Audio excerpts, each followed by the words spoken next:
Okay. So, nataranta ang hitad, right? Nataranta si Liza Tanas. Bakit kamo? So mga kababayan, nakarating sa atin na dahil pinost natin at binulabog natin si Liza Tanas at ang kanyang mga kampon ay na-forced sila na mag-post ng mga ginagawa nga nila sa UAE, di ba? So nag-post si Liza Tanas, mga pictures lang, walang explanation kung ano yung mga video na mga pictures and video. So napag-alaman natin na yung Philippine Embassy sa UAE, okay? Ang ating consular office doon ay biglaan na nagpadala ng invitation, nagpatawag ng mga OFW para maipakita itong si Liza Tanas ay pinagkakaguluhan ng OFW or na siya ay talagang inantay doon. Ay wait. Pero ang totoo mga kababayan, na puwersa lang sila dahil nga in-expose natin. Okay? In-expose natin yung kanyang pagpuslit sa United Arab Emirates para sa pangungutang, okay? Panghingi ng pondo o ng pera para sa Maharlika Investment Fund. Okay? So yan ang naipaliwanag na natin. Mga kababayan, number one, wala pong mandato si Liza Tanas para pumunta sa Dubai para manghikayat ng mamumuhunan dito sa Maharlika Investment Fund. Dahil wala po siyang mandato at hindi siya officer or CEO or official or whatever, wala siyang pwesto dito sa Maharlika Investment Fund na ito. Ang meron lang ay yung Rafael Consing dahil yun yung inatasan nila. But ganun pa man, si Liza Tanas ay wala siyang mandato o wala po siyang kapangyarihan na umepal sa Dubai or sa UAE. Mga palangga, nakita ko sa inyo the other night, kasi kagabi wala pala tayong vlog, okay? Yung pagiging walang hiya at paglapastangan ni Liza Tanas sa inyo. Yung pagpupunta po sa ibang bansa, yung sinasabi niyang working visit, pang presidente lang yan. Unless nakasama siya ng presidenteng bangag. Kasi may mga initial planning po yan. Iko-coordinate mo ang mga OFW kung gusto nilang makipagkita. Hindi yung tatawagan nila last minute kasi na-expose natin dito sa ating vlog na si Liza ay nandoon, pumuslit siya sa UAE. Kaya nataranta sila ayon sa ating puting ahas na magtawag ng mga OFW para kunwari ito ay pinlano nila. Pero sinungaling kasi nga, 'di ba, ang working visit o pag-alis ng presidente o ng mga taong, especially sila, no, yung First Lady at ang First Lady ahas, dalawa sila, may announcement yan, may coordination yan. So, number one kapalpakan, walang public awareness dahil hindi inulat ng mainstream media. Naunahan pa natin ng mainstream media. Hindi rin po inulat ng presidential communications. Kaya nataranta sila nung in-expose natin. So ayon sa ating source, kaya nawindang ang mga OFW, ang iba excited syempre, yung mga hindi pa nagigising sa kanilang pambubudol na maghain ng lunch. Okay? Kasi hinainan ng lunch yung mga OFW doon. At eto pa kamo, di ba mga kababayan, kapag ito ay scheduled visit, ipapaalam mo sa taong bayan, again, meron siyang initial planning. Kasi doon makikita kung ano yung mga agenda ng presidente o first lady. Okay? O ng isang taong gobyerno. Di ba? Na ano yung purpose ng visit niya, dapat ipapaalam yun sa taong bayan. Katulad ng sinasabi ni Kuting na do you ever notice those accounts that tell you to comment something on their post, and when you do it, you get DM'd a link to something? Kaya siya umiikot dahil sa mga pledges, eklabos niya. Diba? Yung mga kasinungalingan niya. Pero dito, sa pagpuslit ni Liza Tanas, wala talagang ipinakita sa taong bayan prior sa kanyang pagpuslit o paglipad kung ano yung kanyang visit, ano yung agenda niya. Diba? Dapat ahead of time. Nakita nyo naman yung mga scheduled visit nila, may mga teaser na sila na imi-meet nila yung mga OFW sa ganitong lugar, o 'di ba? Sa Dubai, sa ganyan. Meron silang mga ganyang information ahead of time. Ano yung mga events? So, hindi po basta-basta yan kasi meron niyang coordination sa mga Filipino sa Dubai at of course doon sa host country. And I believe meron namang coordination sa host country kasi nga doon sa kanya mga pictures na minute niya itong mga finance officers ng Dubai. So, meron. Pero ang intention nga nila talaga dito ay isekreto, mga kababayan. Kasi wala talagang mandato itong si Lisa Tanas.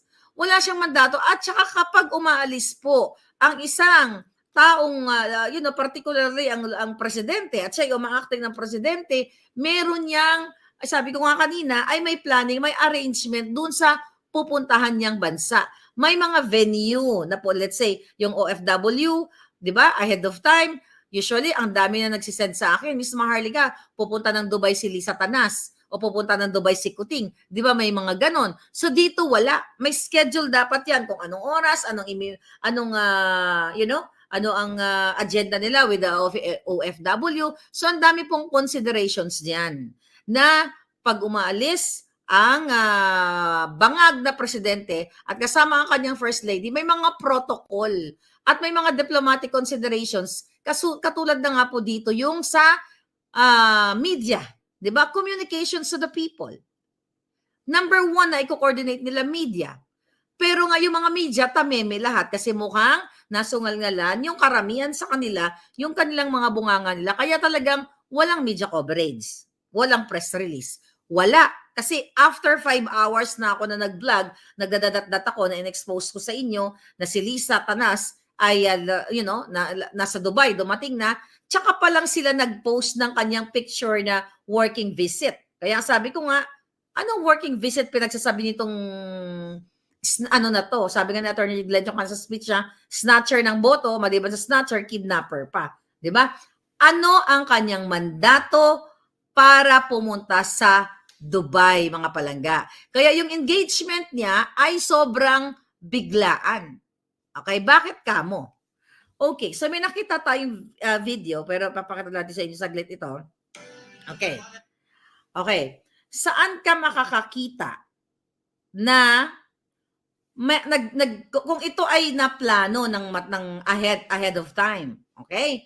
Saan ka makakita na ang kanilang undersecretary diyan sa RTVM, sa Presidential Communications, na si Franz Imperial, na yayo ni Marcos Jr., taga-picture, taga-timpla ng kape, na sumusweldo ng milyon-milyon dyan. Okay? Milyon-milyon sa isang taon. At kasama pa yung mga, niya dyan, yung mga kickback niya siguro dyan, ayon sa ating source, ay, naiulat na natin yan, ayon sa ating puting ahas, sa ating informante, ay kumikickback daw ito ng limpak-limpak na salapi dyan sa kanilang mga pa-concert, mga pasayaw dyan sa Malacanang. Ito. Kung ito ay pinlano ng gobyernong bangag o ni Lisa Tanas, bakit yung host ng kanilang ito, nakita ko sa TFC, TFC News, bakit ang host is si Franz Imperial? Bakit ang undersecretary ang mag-host ng event kung hindi sila nataranta, mga kababayan? Ito, pakinggan ninyo. Ito yung kanilang video. Ayan. Pakinggan nyo yung sinabi. Magandang tanghali po. Muli ako si Yusek Franz Imperial at welcome po sa ating meeting with the Filipino community kasama ang ating unang inang Luis. Okay, di ba? Sabi niya, siya daw si Franz Imperial, Yusek. Bakit siya ang host?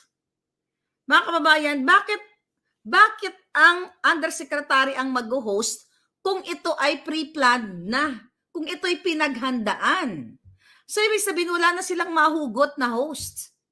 Kasi kung ito po ay pinaghandaan nila na i-meet yung mga OFW, meron yan mga programa. Ang OFW pa naman, kayo, wherever you are, merong kumakanta, merong sumasayaw, 'di ba? Marami mga talented. Pero ito, wala silang makuha host kundi mismo yung USEC, di ba? Yung undersecretary. O, tingnan mo, pakinggan niyo pa yung sinabi niya.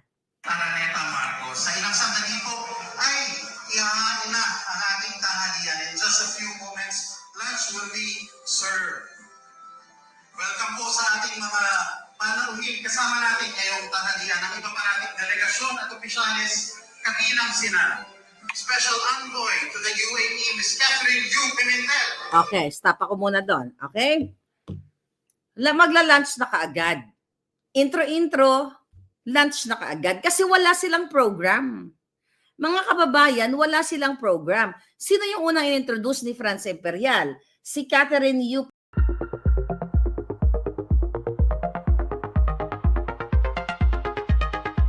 Pimentel na inappoint ni Lisa Tanas ni Marcos Jr. noong June 4 as special envoy to UAE.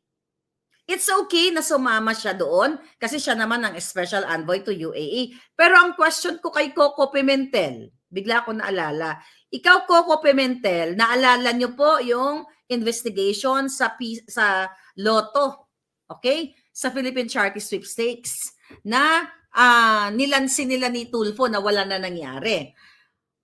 Ikaw, Coco Pimentel, ang iyong chief of staff ay kinuha, nakarating sa akin, yung chief of staff mo ay dumaan sa common friend natin para kunin yung number ni Attorney Glenn Chong. Dahil sabi mo, Senator Coco Pimentel ay iimbestigahan mo at gusto mong malaman yung impormasyon ni Attorney Glenn Chong sa pandaraya ni Lisa Tanas o pakipagsabuatan sa Smartmatic. Mga kababayan, ang aming common friend ay lumapit sa akin at inabangan ko kung talagang si Coco Pimentel ay ipapatawag si Attorney Glenn Chong sa Senado para nga po imbestigahan itong Smartmatic na ito. Alright? Pero narinig niyo siya doon sa Lotto na wala silang ginawa kundi nagdrama lang. Yun pala, kaya pala tumahimik ka na, Coco Pimentel, kaya pala hindi mo na pinursu ang pagpapatawag kay Attorney Glenn Chong dyan sa Senate para dito sa electoral fraud o pandaraya ni Lisa Tanas kasi nabigyan na ng may plano during that time, hindi pa nabibigyan ng pwesto yung kanyang asawa. May planong i-appoint ang iyong asawang si Catherine Yu Pimentel. Nakikita niyo mga kababayan? Hi Princess Maui, thank you palangga. Nakikita niyo, please follow Princess Maui, ayan. So nakikita niyo mga kababayan, kung gaano kawalang hiya ang inyong mga senador o ang lahat ng mga hinayupak kasi inaabangan ko, Coco Pimentel, na i-push mo. Mamaya, mag-live kami ni Attorney Glenn Chong. I-remind ko sa kanya to. Dahil lagi ko siyang tinatanong, Attorney Glenn, tumawag na ba sa'yo ang opisina ni Coco Pimentel? Kasi, titignan daw niya yung iyong affidavit, patawag ka sa Senate. So wala, kasi yung pala, may kapalit na pwesto sa kanyang asawa. So bago ako lumayo, balikan natin yung itong kanilang drama doon sa Dubai. Ambassador Alfonso Ver. Okay, yung ambassador, okay lang yan. Kung ambassador ng UAE, so that's fine mga kababayan. Anyway, ito. Consul General Marfort Angeles. Consul General. China, Sir Benny Tachico. Okay, special envoy to China. Pag-usapan natin, kasama ni Lisa Tanas ang special envoy to China. Isa UAE sila pumunta. By the way, bago ko pag-usapan yung special envoy to China, i-remind ko lang muna sa inyo kung sino yon. Andito yan, may picture yan, 3 envoys, okay?